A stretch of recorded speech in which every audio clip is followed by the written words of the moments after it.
So why is Sanji running away from Queen? I mean, he just got these new latent abilities, so why is he running?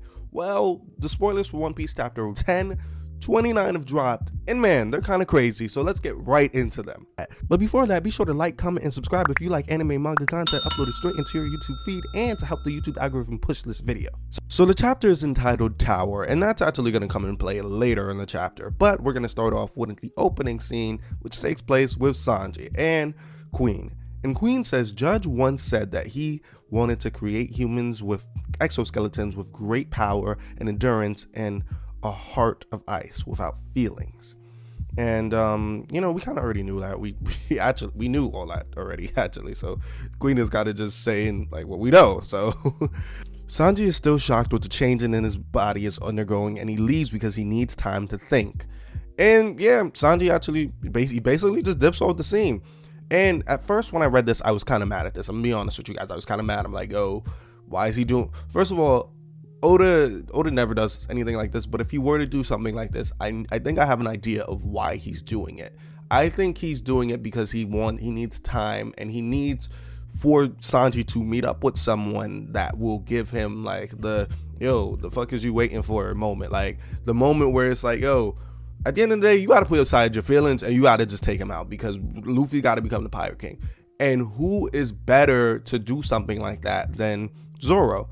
So I think what Oda's trying to do is, I think Oda is trying to get Zoro and Sanji next to each other, maybe for a tag team fight again, like we missed, maybe in that sense, but also for Zoro to look at him and be like, yo, pull it together, because even though you feel this way, yada yada yada, you're still a Straw Hat, dude. No matter if you lose your emotions tomorrow, we'll fight for you to get your emotions back.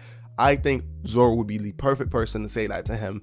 Even though I don't really, I know I don't like that nigga Zoro, because it's Sanji team forever, but I feel like who else would really say that to him? There's nobody who's gonna say that to him. Kinemon's, I mean, if you could find Kinemon, but Zoro would be the perfect person to say that. So Queen steadfast on this raid suit thing. He says he chases him down and tells him, yo, show me that raid suit. And I know Sanji ain't showing him that raid suit no time soon. So then we cut over and we see Kid has severe headaches and is about to be defeated by Big Mom. And yeah, it's getting crazy. Oh, it's getting crazy. So Kid and Law versus Big Mom. There are a couple battle scenes. Then we cut over and we see Killer versus Hawkins, and this is like, I guess, the big fight of the chapter, right?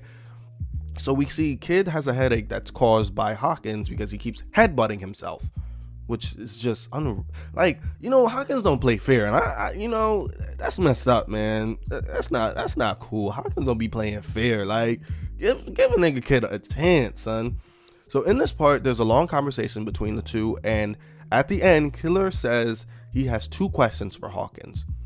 Question 1, what if the damage has nowhere to go? And from what that question is, how that question is structured already, we already know the Reddit people who came out and said, yo, what if he cuts his arm, like, or something, like, is he gonna be fine? Like, what's gonna go on? Like, that's gonna be the way how he defeats him.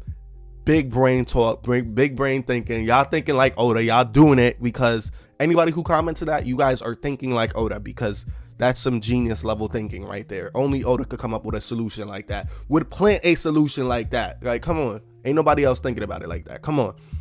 Hawkins replies that the damage is going to go to Kid, and then Hawkins says, why has he cut off his arm if the damage is gonna go for Kid?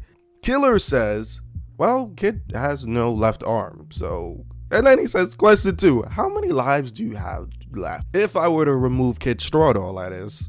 So right now what we have here is we have Killer coming up with some big brain power moves over this manipulative nigga Hawkins, and I'm glad to see it. I'm happy to see it, because this nigga was manipulating too much. Like, he was really feeling like he was the main villain of some sort of arc or something. Like, no nigga, you just the side villain. You need to relax. Like, you need to relax with all this manipulation. You not Doflamingo, boy. But it does make for a better villain when they do stuff like that. I'm gonna be honest, but still, you need to know your place, Hawkins. And Hawkins essentially says, congratulations, that was the last one. And this part kind of confuses me, I'm not gonna lie. This last part, I'm really confused with this last part. Maybe you guys can explain it to me in the comments. Hawkins draws the card of Tower from his cards, but Killer then defeats him. Okay, so Killer somehow defeats him, I presume. I don't know how, but he did, so I'm thinking is the word value for it. Then it tells us what tower means. Tower means the collapse of the old, and has a hidden meaning of the card is a new path. And then we end the chapter with Killer saying, "Go ahead, mate." And we have no break next week. So like, okay, so first and foremost, who's he telling go ahead to? Like, who's going ahead?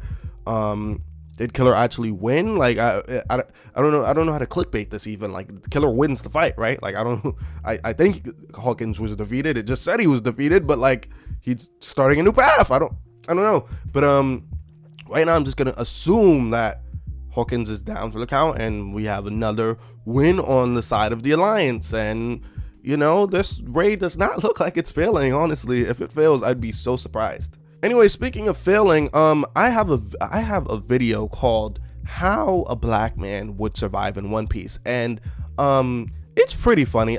People who've watched it have said it was hilarious, and we need some more views on that. So why don't you guys go check out that video, and why don't you? It'll make you laugh. It's pretty funny. It's a pretty fun concept video that I made, and it's just me trying to experiment. So don't let me fail, okay? Let Hawkins fail, but don't let me fail. So check out that video next. It'll be on the screen right here. And as always, guys, you keep the video going in the comments. Have a blessed day.